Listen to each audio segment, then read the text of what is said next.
قرآن کی ایک آیت ہے، اللہ کہتا ہے کہ میں جب چاہوں کسی کو بھی سیدھے راستے پر لگا سکتا ہوں۔ یقیناً میری ماں چھوٹا سا میں جب تھا تو بستر میں سونے سے پہلے کہتی تھی کہ ایک ہی دعا ہوتی تھی کہ اللہ میں سیدھے راستے پہ لگا۔ تو مجھے جب سیدھے راستہ بچپن میں اور بڑا بھی ہو رہا تھا، ٹین ایجر بھی، ہم سیدھے راستے کو بڑا بورنگ راستہ سمجھتے تھے۔ جو دوسرا راستہ تھا جو سیدھا نہیں تھا وہ بڑا اٹریکٹیو لگتا تھا، یعنی جو گلیمر کی ورلڈ تھی۔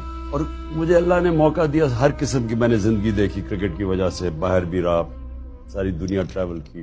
تو میرا جو دین کی طرف آنا تھا وہ ایک ایسا سفر تھا جو کہ خود ہی اپنی زندگی کو دیکھ کے، دنیا دیکھ کے، جس کو ہم سمجھتے تھے بڑی گلیمرس ورلڈ ہے۔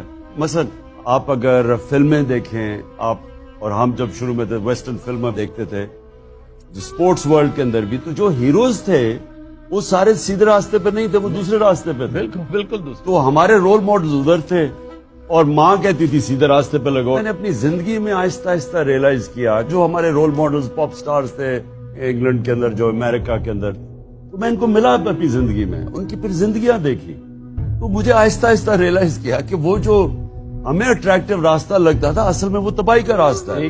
گھر اجڑ گئے، ڈرگ کلینکس میں خودکشیاں، یعنی وہ ہم تو زندگی میں جو دوزخ جو بربادی تھی وہ میں نے اپنی آنکھوں سے دیکھی اس گلیمر ورلڈ کی۔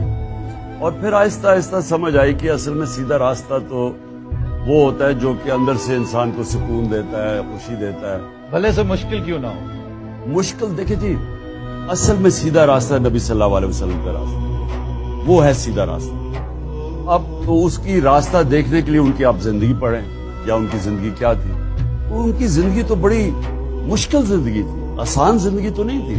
ان کی زندگی میں تو مسلسل چیلنجز تھے، اور وہ یعنی جب اپنے عروج پہ پہنچے، میں یہ ساری اپنے بچوں کو بھی بتاتا ہوں، جو ان کو عروج تھا جب فتح مکہ ہو گئی، جب وہ آخری خطبے پہ گئے، تو آخری خطبے پہ لاکھ لوگ عرفات کے اوپر نیچے جمع ہوئے، بڑا زبردست خطبہ ہے ان کا، ہیومن رائٹس کا چارٹر ہے اگر آپ اس کو پڑھیں۔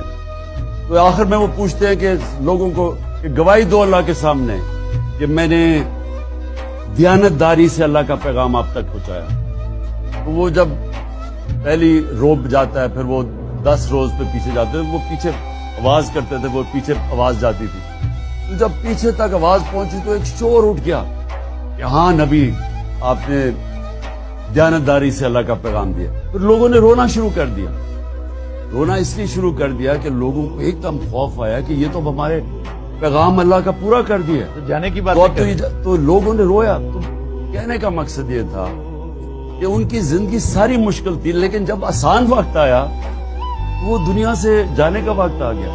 جب ہم آسان زندگی ڈھونڈتے ہیں اس میں عظمت نہیں ہے، عظمت اس زندگی میں ہے جو جدوجہد کا نام ہے، جو ان کی زندگی